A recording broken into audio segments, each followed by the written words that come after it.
Good morning, good afternoon, good evening, good time of day, whatever it may be for you. Welcome back to the LAMDA log. As you may notice, I'm a bit tired.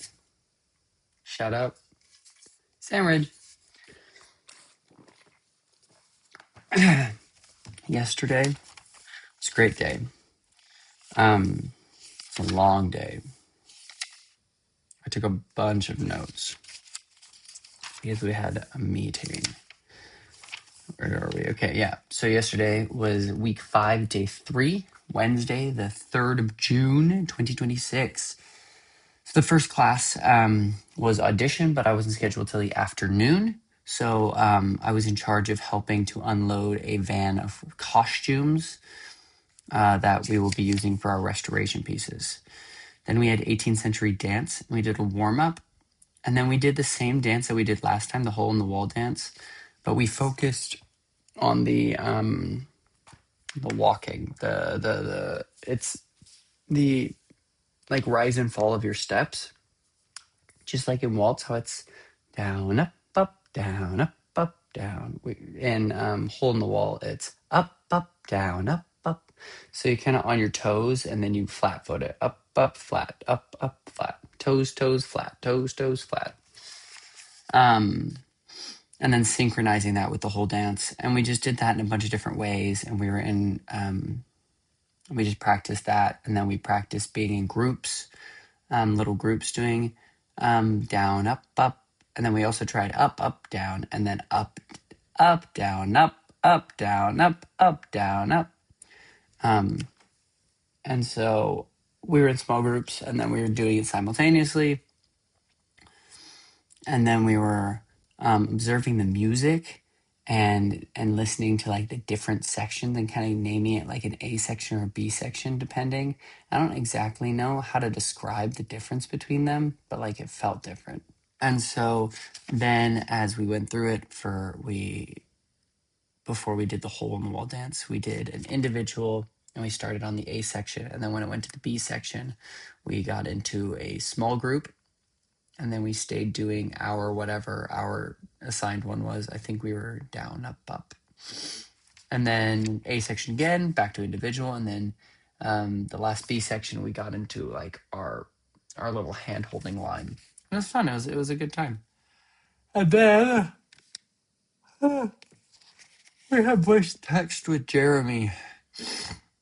And this was great. We selected some sections of text from Oedipus, and we performed a body release work, a partnered body release work. And so the way it works is the person receiving it lays down on the ground. Their arms are to their side but separated from their body. Their legs are straight down and flat. And then they breathe in through the nose and out through the mouth, but that outward is like on a hawk sound, the ha.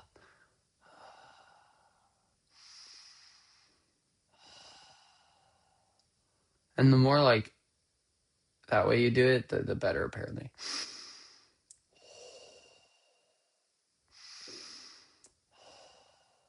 So that's just, I don't even know if you can hear me breathing, but in through the nose, out through the mouth.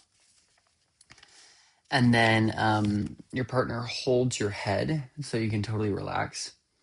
And then they as you breathe out, tilt your head to one side and pausing on the in-breath, and then to whatever side. And then the other side, pausing on the in-breaths, and then straight forward. Then they hold your head in one hand and push against your shoulders. So like pushing down here while holding the head here. And then do it only on the out breath. Out breath, do it like 4 times. And then the same, the opposite side, out breath. And then you do it so you're still holding the head, and then you press against the sternum, you press down, like in and that way. So once again, only on the out breath, like 4 times.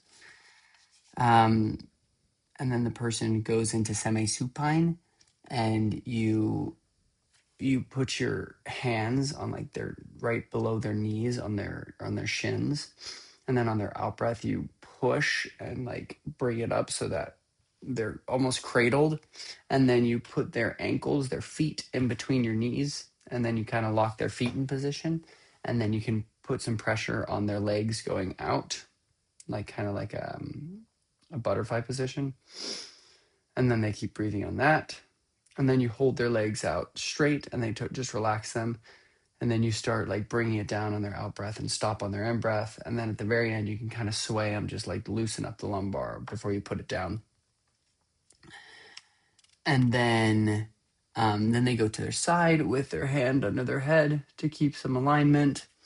And then they go into tabletop, and then into downward dog, and then a little spinal roll. And then you can help them by like putting some pressure and rubbing and some sensation on their spine as they do the spinal rub, to just kind of really help create that conscious connection.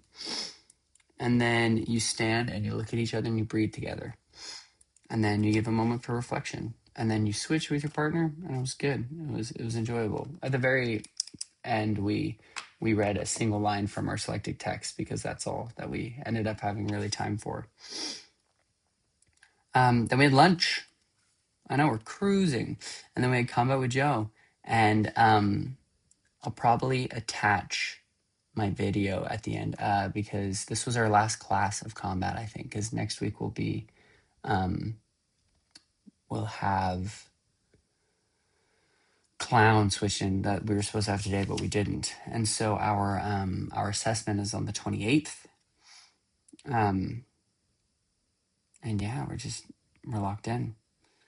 And so we ran the choreo, and then we had, we were able to do it in front of people. And then we had our second round of audition, and I was fourth. Our special guest was Naomi Waring. And I think it went fairly well. I felt fine about it. It's not a show that I'd be super interested in doing. I wouldn't audition for it at all. It's fairly explicit in content. And so, yeah, the camera was in there since it was a film audition, a screen audition. And I was like, did it. That was fine. Yeah, no. I don't think I'll get a commendation or anything. But it is what it is. Then we had acting through song for our last class. And in that, it was with Graham and James. The first person sang I Really, Really Love You, parentheses, Stalker by Scott Burkle.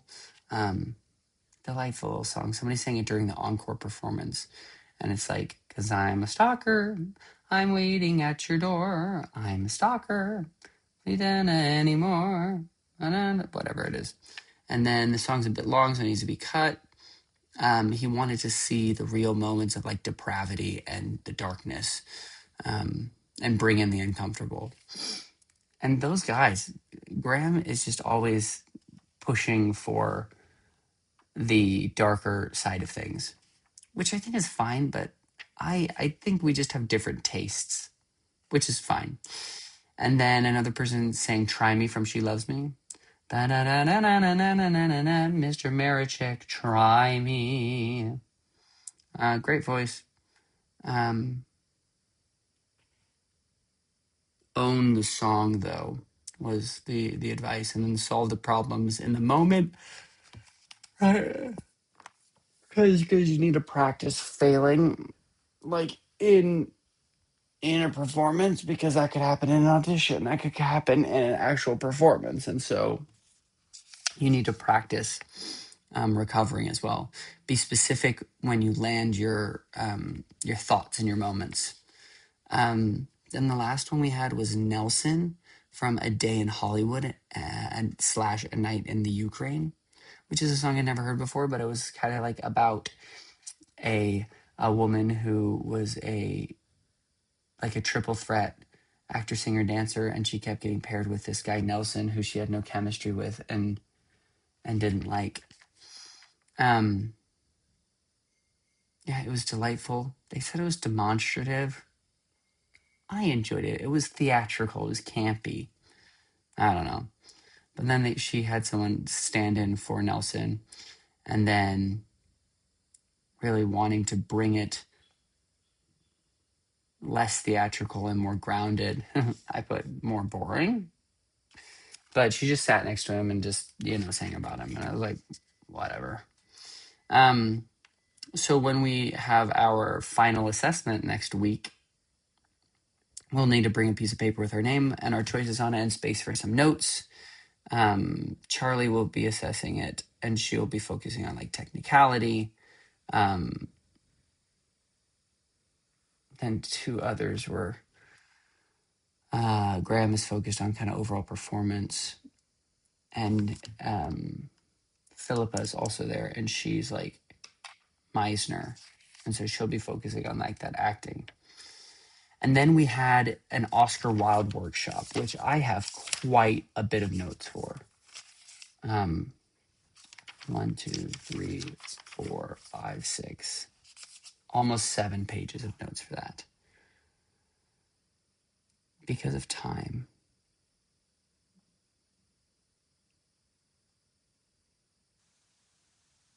Heck, I'll go for it.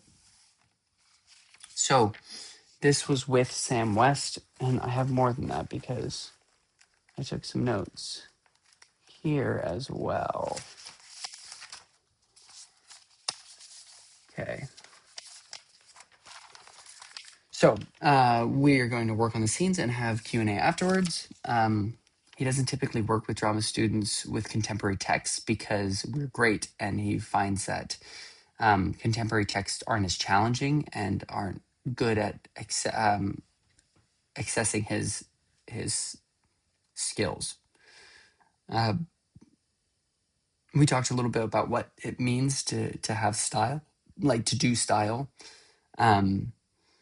Like the style of a show, and he said John Gielgud said that style is knowing what play you're in, right? We will find useful things in the music or style of a play. We're going to talk a lot about the music and stress of words. If a phrase, something his mom was coined for saying, or she said that he did a workshop called "If you phrase correctly, you will earn more money," and he thinks that's true. The principles we are going to learn will help in whatever we will help us whenever we speak. Whenever we need to speak clearly and quickly. I just did a great job of that, huh? So you need to know how to get laughs. And my scene partner and I went first. So my notes were all on this paper. So we were doing a scene, the Lady Bracknell and Jack scene from The Importance of Being Earnest, when he says that that he's engaged to Gwendolyn, but he doesn't know who his parents are.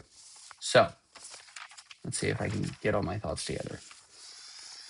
We went through it once, and some things that I wrote down are to recognize that my background is a little more dodgy, right? I'm putting on a brave face, but I'm not surprised by the accusations, right? Play the cover up.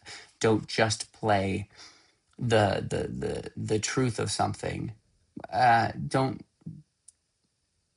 simply play the truth, and don't simply play the non-truth, right? Allow for the cracks to show. It's the mask, right? That's what Ollie's been talking to me about. An idea. I'm actually gonna say that one. He had an idea about a way to play Lady Bracknell, but it was his mom's idea, and he's never seen it done this way. But I'm gonna keep that to myself. Maybe if you ask me, I'll tell you. Anyway, antithesis. Don't anticipate them. This is interesting because this felt a little different from what Vicky has told us. But if you set up the antithesis, then it doesn't land as well. So, for example, the the antithesis of to lose one parent, Mr. Worthy, may be regarded as a misfortune. To lose both looks like carelessness. So if you set up misfortune, then it teaches the audience that they're looking for something, and you want to surprise them more. So like if you say, to lose one parent, Mr. Worthing, may be regarded as a misfortune. To lose both parents looks like carelessness, right? So it's not wrong per se to have that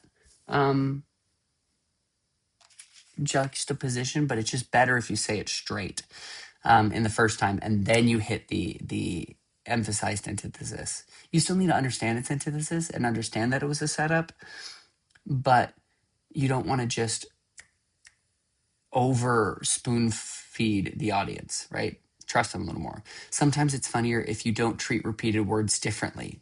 But an example of that, I think I wrote later on. Um, I'm telling you, I took notes.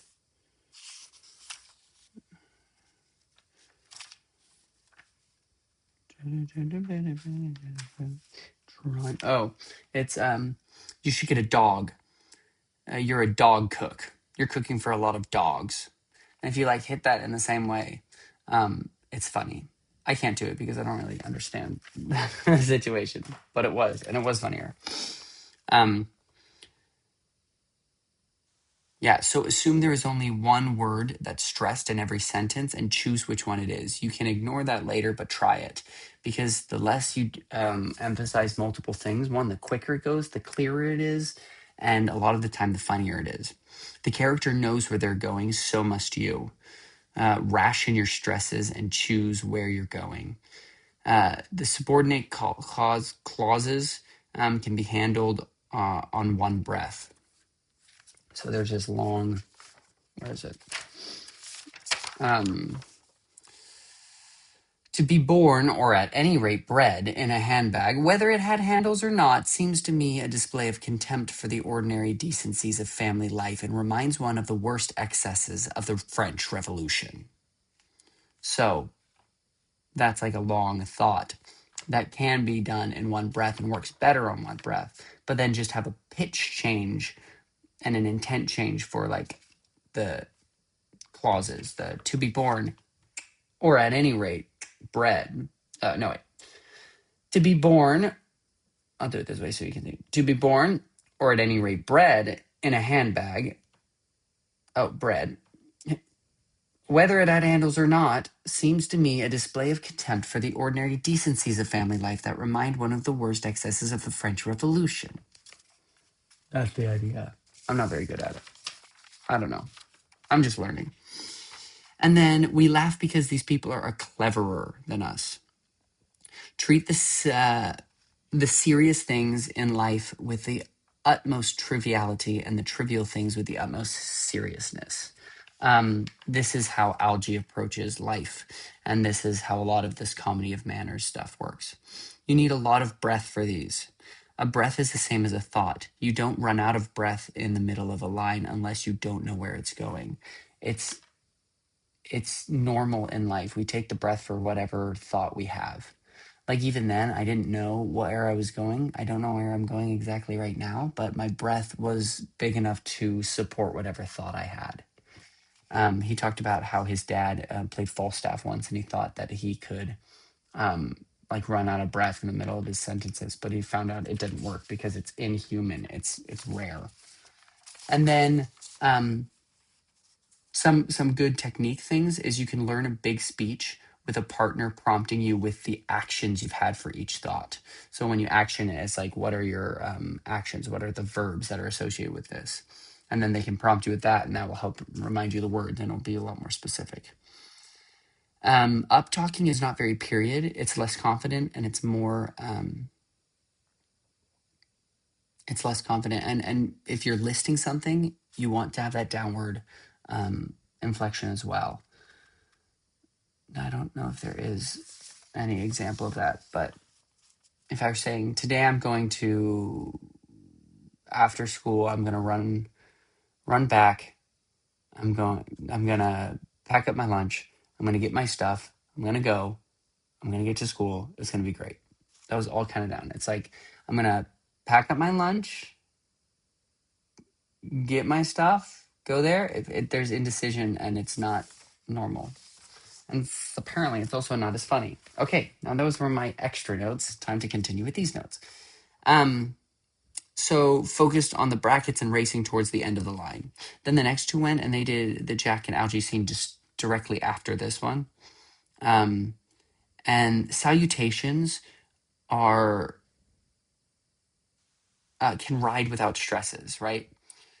So they're like an upbeat in music, prompting for what comes next. So don't overdo them. In Shakespeare as well, which is fascinating because when we worked on Richard III, I always felt that.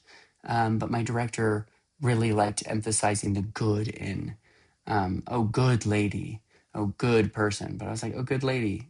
Of course she is. You know, maybe you could use it specifically to emphasize in a moment, but that title, that um, salutations, like Dear Arthur, which is in my restoration. So I'm excited to look at that.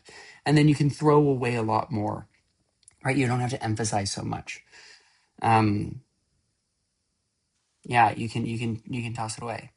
Know your feed lines that are unstressed. So your feed line is something like lopping it up so that someone can hit out of the park. Like when I say handbag and she says a handbag. Also, ATQ, ask the question. There is no such thing as a rhetorical question. Sam asked questions in Hamlet, and he got heckled once, and he loved it. It was the greatest thing. And ask the questions enough, and someone will eventually answer. And that's good. That's what he wants, because if someone doesn't verbally answer it, they're answering it in their head. Because there's a moment where Hamlet says, like, "Am I a coward?" Or like, "Who is this?" He's like, "You." Am I a coward? Yeah, you. And he loved it. John Gielgud also said, I play the part in the way it allows me to say the next line, which is actually great advice, because it's also wonderful for looking at a really big part, because whatever allows you to be in the position that you would say that next line is, that's embodying the character. That's great. Um, that's sort of what we're doing. That's acting. And then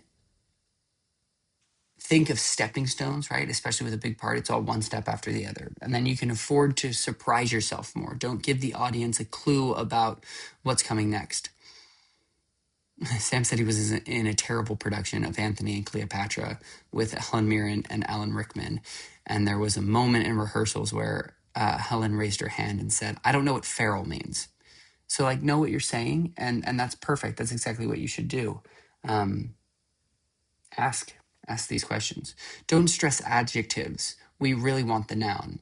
You should get, and then there's the dog thing, kind of how it's repeating that in the same way is funnier.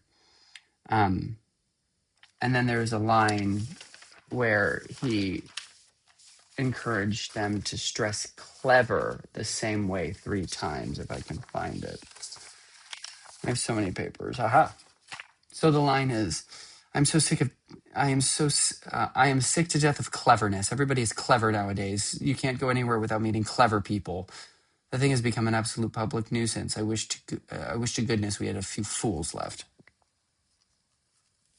And so it just works better if clever is emphasized. Whenever he did it, it really landed and it made sense. But the less stress, the more you'll sound like you know what you're talking about. We took a 15-minute break. Then then we got back, and those who work on classical theater, he said that, like, his dad did like 30 something shows in 2 summers, like over a span of 2 years. And he said, we didn't always do them very well, but we did do them. And that's a great thing to do. Then the next 2, Algie and Jax, went, and he didn't have a great deal to say about this because it was extremely good, was what he said, which is awesome. Some things he mentioned were that Sicily is the poshest way to pronounce Cecily. And Jack must keep Algie away from his sister, his ward, Sicily, at all cost. Sam wore a kilt as Algie when he did this once, and he was embarrassed by it. And he's like, I feel like I don't have very attractive legs, and I look silly. And the director said, you know what? I want you to. I think you have the most attractive knees, and so go in there with the most attractive knees. You tried on something, and it didn't work, and then you tried on something else, and it didn't work. And you need to think it would be a disservice to Gwendolyn to not wear the kilt and show off your knees. And so he went on the stage being like, "Look at me! Hey, look at these knees." Play the situation, not the character. We don't play characters. We play scenes, actions, and intentions.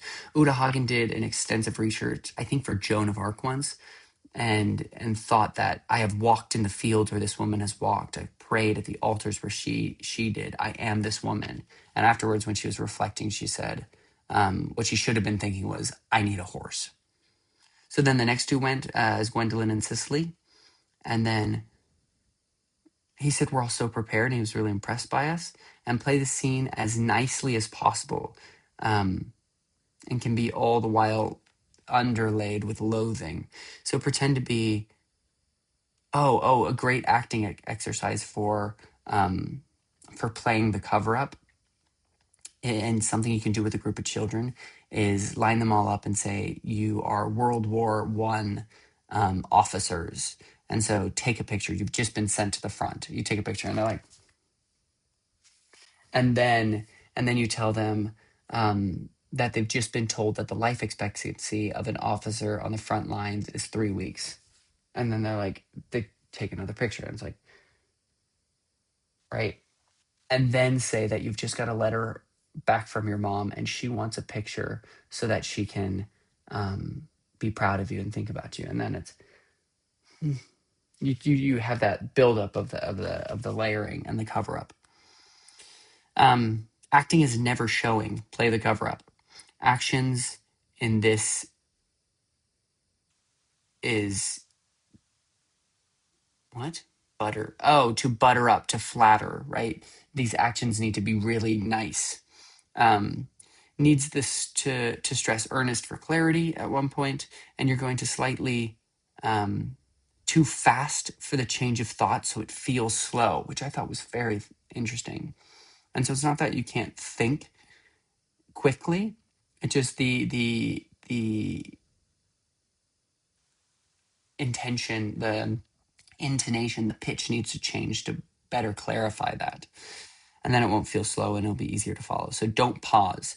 If you pause, you're saying that what you're doing is more important than what you're saying. You can change thought with a change of pitch or intention. Throw away, I've never seen a spade, because it's nonchalant.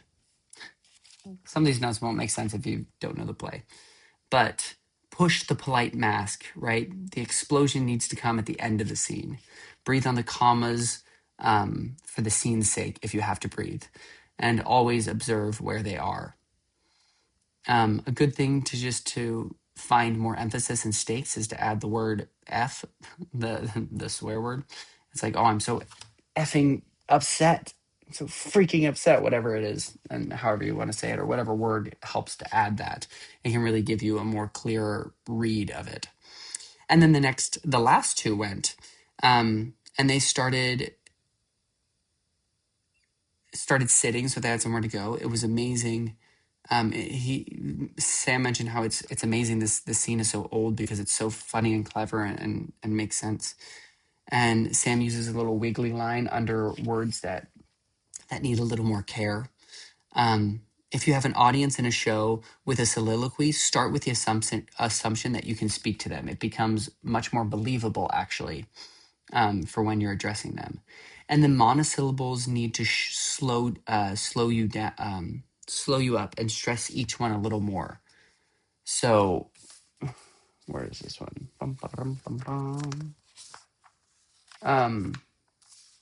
So it says, there's this long part, and it's like, but I warn you, Miss Cardew, you may go too far. And so that slows you down, where you could be saying, I am known for the gentleness of my disposition and the extraordinary sweetness of my nature, but I warn you, Miss Cardew, you may go too far.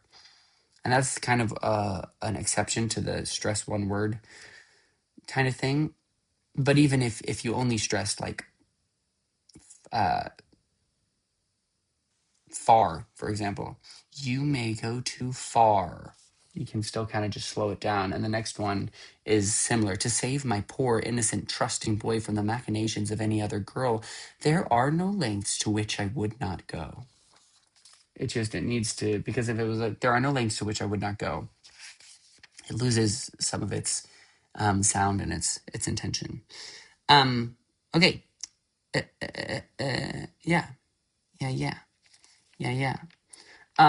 Some great imagery words he said in talking about this is it's an iron fist, but a velvet glove. Hide the dagger. That was great. The best way to play Pinter is to work yourself up into a homicidal rage in the wings than to perform it completely in control or normally. A feed line is cleaner when it's simple, right? Because if you add too much emphasis or complexity to it, then it's like a curveball, and it's harder for the actor to your scene partner to hit. Um, and then keep a lid on your emotion. It's much more interesting and easy. Something he thinks Olivier said was that you're only allowed to yell once on over a pass, like once in your performance. And he's like, I'm sure he broke that rule, but it's a good something to aim for. Never stress conjunctions unless playing a news reporter. So that's something. And then you have filled my cup with lumps of sugar. Emphasis on filled. He doesn't know why, but it just feels right. You're beautifully prepared, really talented, and a really inspiring group. That's what he said to us, which was great. And then he said he played. Then we started asking questions, and one of the students asked like what roles were impactful to him, either as an actor or as a person. And he played Malvolio in Twelfth Night, and his dad died just as they entered rehearsals, and then his mom died as it transferred to London. And he heard the saying from someone who had lost two of his children. And he said, happiness is simple, but joy needs the experience and possibility of loss. And it's a deeper thing. And the first half of Twelfth Night is all about mourning. It's about Viola mourning her twin and Olivia mourning her father. And Shakespeare wrote it after Hamnet died. And his twin sister, so Hamnet's twin sister, used to act like Hamnet so that her parents wouldn't miss their son, which is terribly sad. But Hamlet, the play Hamlet, taught Sam the most about acting, right? Failure teaches you the most. And when he was running Sheffield Theatre, it taught him the most out of any of his experiences. Because if you learn, if you push yourself to these extremes, it's great, and you'll learn. If you learn to sight read really well, then you can work like audiobooks and documentary speaking and voice work. It's something that's kept him employed. And then also get a reputation of saying yes. Do something even pro bono. Be an asset to the collective. And then Ollie emphasized that if you take anything from that, that's a great thing to think of. Be an asset to the collective. And then when he was talking to us, he said, I'm speaking to people I really hope to work with, which is just a delightful thing to say. We are lucky to work in a profession that truly isn't competitive. Even though it feels competitive, it's collaborative, which is wonderful.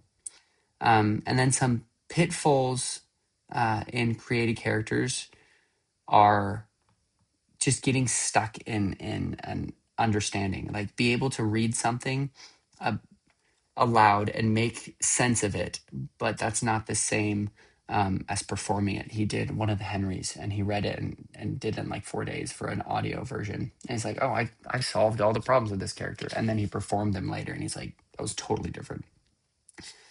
But do as much homework as you can, because even if only 10% of it is useful, the more you do, the larger the larger amount of useful material that 10% is, if that makes sense, right? Like if you do 10 minutes of research, then 1 minute of your research is applicable. But if you do 10 hours, then an hour of it is applicable. And then as a director actor, the question was, how do you like address that? He says it's best to just like switch off the director side when you're acting so that you can focus on that side. he said, writing is truly creative, acting is interpretive, and directing is organizational. So your job as an actor is to get in the shoes and be the character. If you want to be a director, the easiest way is just to call yourself one. The best thing you can say to a director would be, you always knew what you wanted. So you might not know what that looks like, but you know what you want. And you might find that in different ways and discover it with your actors. But having a clear idea of what you want is the best thing for a director. And then have systems to be able to work with a bad director. You will have them. Challenge the actor if you're directing. Give them a bar to a bar to clear, and you may be surprised. What do you look for in an actor as an actor or a director? And he says, first and foremost, don't be a jerk. Don't be an a-hole. Get a reputation of being very good to work with. Join the union. Protect your name. Get paid more. Ask and write letters with a pitch like The Third Soldier, which I'll read in a second, but have an audition piece ready, and I'll talk about that in a second too. But he said he got this letter from a student who was just out of drama school, and he was directing Romans in Britain, which is a very controversial play, and he was the first one to stage the revival because it has a homosexual rape scene in it, and it's treated very with a lot of complexity, that it's funny and it's but it's also jarring, and so it's this bold thing. And so a young graduate wrote him and asked if he would be considered. He said, I've read this play, I'm really interested in it, and I was wondering if you would consider me for The Third Soldier. And that was great because it showed he has read the play, he was prepared for that part, he found one that was good for him, and he eventually got the part, right? And so, for example, if you know someone's doing Hamlet, don't ask to play Hamlet. They already have that cast, I'm sure. But you could be offered to be seen for Guildenstern, which is a great part, and then you have something connected to it. So to have an audition piece ready, if that's a speech or a song, whatever it may be, let it be pretty short, make it really right for your part, and do something you know so well. Just have that ready to go. The people who don't get the part tell you just as much about the part as those who do get cast, right? This was not what they were looking for. And then make it easy to have the casters give you the role, right? Don't give them any reason to not to. And then get really good at directing yourself, but always be good at taking notes and receiving direction. You need to be prepared to take a note and have a few different takes. Sam's rule for casting is, one, he looks to see if you're nice, if you're an enjoyable person, someone who's good for, sometimes they refer to it as like casting for the green room. Two is talented. Are you able to take direction? Are you able to make choices? And three, are you right for the role? That's his hierarchy, which is cool because it's similar to a Centerpoint director that I worked with in Utah. And then treat every play. The question was, how do you do anything original when everything's been done before? So treat every play like it's a brand new play, and go back to thinking about things that they were like the first night. So like in the gravedigger scene, there's this huge dramatic irony when everyone knows that this is Ophelia's grave. There's a procession coming behind. Horatio knows that it's her grave. The gravedigger knows, and he's like Hamlet's like hopping around. He's like, oh, he's like jumping in the grave. He's like, what is this for? And then Horatio's like, this is Ophelia's grave. And he's like, what? The fair Ophelia? Or however the line goes. And like think about how uncomfortable and impactful that must have been, being in the audience the first night when nobody knew that. Now it's known as like the gravedigger scene, and it's famous, and it is what it is, but fascinating. And then you are never there to be the best ever, because you never will be. But you will be someone's first, and you will be someone's last. Meaning, if you play Hamlet, you're not going to be the best ever Hamlet. it doesn't exist. If it were to exist, then we wouldn't. No one would do it again. It was done. It was perfect. There's things you'll get right. There's things you'll get wrong, but you will be someone's first experience watching Hamlet, and you will be someone's last experience watching Hamlet, and that means something. And that was our super awesome workshop with the great Sam West. Yeah, and I managed to get it all done in one video. So, yeah, I will talk to you next time later. So tired. Bye. This is an interesting scene.